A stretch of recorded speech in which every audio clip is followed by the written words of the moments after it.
السلام علیکم دوستو، میں ڈاکٹر مطلب محمد آپ کو اپنے چینل پر خوش آمدید کہتا ہوں اور امید کرتا ہوں کہ آپ خیریت سے ہوں گے۔ دوستو، جیسا کہ آپ کو معلوم ہے کہ ڈائجسٹو سسٹم پر بات ہو رہی ہے، تو اسی سلسلے کو کنٹینیو کرتے ہوئے آج پتے کے امراض، گال بلیڈر کے امراض پر بات کی جائے گی۔ گال بلیڈر میں عام طور پر سوزش، پتھریاں اور درد ہی ہوا کرتا ہے۔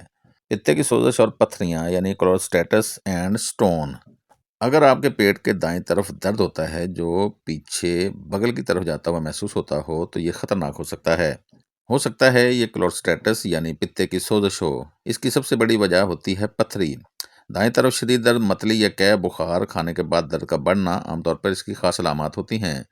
پتے کی سوزش کی عام طور پر عورتیں زیادہ مریض دیکھی گئی ہیں جو گھی، دودھ، گوشت کھانے والی موٹی جسامت کی عورتیں ہوتی ہیں، کیونکہ گھی دودھ کھانے سے جسم میں کولیسٹرول بڑھ جاتا ہے جو جم کر پتے میں پتھری کا باعث بن جایا کرتا ہے۔ پتھری کی موجودگی کی وجہ سے پتے میں رگڑ پیدا ہوتی رہتی ہے جس سے انفیکشن ہو کر پتا سوج بھی جاتا ہے۔ کئی بار پیٹ کے دیگر اعضاء سے انفیکشن پتے تک پہنچ جاتی ہے، پتے کی سوزش ہو جاتی ہے اور شدید درد ہوا کرتا ہے۔ گاہے پتھری کیلشیم، بلی روبن اور بائل سالٹ وغیرہ سے بھی بن جایا کرتی ہیں۔ علامات: کئی بار دودھ، گھی یا چکنائی کھانے کے بعد پیٹ میں دائیں جانب اوپر سینے کے قریب شدید درد شروع ہو جایا کرتا ہے۔ عام طور پر یہ درد پھیلنے والا ہوتا ہے اور دائیں بغل کی طرف پیچھے کو پھیلتا ہوا محسوس ہوا کرتا ہے۔ گاہے سینے میں پھیلنے کی وجہ سے دل کا درد محسوس ہوتا ہے اور علاج غلط شروع ہو جایا کرتا ہے۔ ساتھ اس کے متلی الٹی ہو سکتی ہوتی ہے، سردی لگتی ہوتی ہے اور بخار ہو جایا کرتا ہے۔ ساتھ یرقان بھی ہو سکتا ہوتا ہے۔ جیسا کہ آپ کو معلوم ہے کہ ہومیوپیتھک علامات پر ہی علاج مہیا کرتی ہے، لیکن پھر بھی اگر پتے کی شدید درد ہو رہی ہو تو چونتھس کیو کے 10 قطرے اور بربرس ویلگیرس کیو کے 10 قطرے یکے بعد دیگرے دینے سے انشاءاللہ درد رک جاتا ہے یا ختم ہو جاتا ہے۔ ساتھ کولسٹرینم 3x بھی وقفہ وقفہ سے دے سکتے ہیں۔ کولسٹرینم اس مرض کی بہت ہی نایاب دوائی ہے۔ باقی سوزش اور پتھری کا علاج علامات کے مطابق ہی کرتے ہیں، جیسے کہ ہومیوپیتھی کی جو دوائیاں زیادہ کام کرتی ہیں وہ مندرجہ ذیل ہیں، جیسا کہ بربرس ویلگیرس ہمیشہ درد ہر طرف کو پھیلنے والا ہوتا ہے، جیسے فلیشنگ پین جس کو کہتے ہیں۔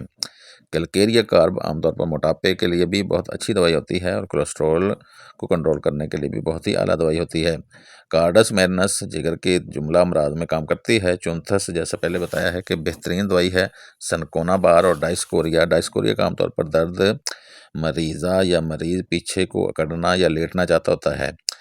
اسی طرح اس میں بیلاڈونا بھی آپ ٹرائی کر سکتے ہیں، اس کا مریض بھی پیچھے کو اکڑتا ہے یا لیٹنے سے اس کو کچھ سکون ملتا ہے اور عام طور پر درد پلپٹیشن والا ہوتا ہے، یعنی درد اپ ڈاؤن ہو رہا ہوتا ہے، جیسے کہ لہردار جس کو درد کہتے ہیں۔ ہیڈریٹس بھی اس میں بہت اعلیٰ کام کرنے والی دوائی ہے۔ ہیڈریٹس عام طور پر اس میں قبض کو ضرور دیکھا جاتا ہے۔ نکسوا میکا بہترین دوائیوں میں سے ایک دوائی ہے جو پتے کی درد اور سوزش پر بہت ہی اعلیٰ کام کرنے والی ہوتی ہے۔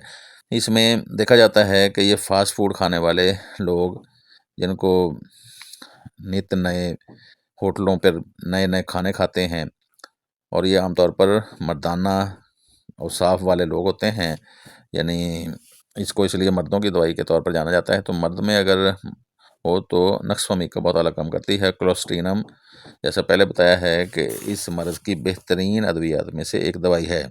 پتے کی پتھری اور درد پر جو زیادہ کام کرتی ہیں، جیسے ابھی میں نے بتایا پتے کی سوزش اور درد پر، اور یہ پتے کی پتھری اور درد پر جو دوائیاں زیادہ کام کرتی ہیں اس میں بیلاڈونا، بربرس ویلگیرس، کیلکیریا، کارڈنس، چونتھس، سنکونا، کولنسونیا، ہیڈریٹس، نکسوا میکا، کولسٹرینم، نیٹرمسلم، منگینم، کیمومیلا، فلٹوری، سفلینم، کارسینوسا، پلسٹیلا کو بھی اس میں یاد رکھا جاتا ہے۔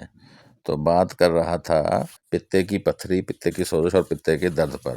والسلام۔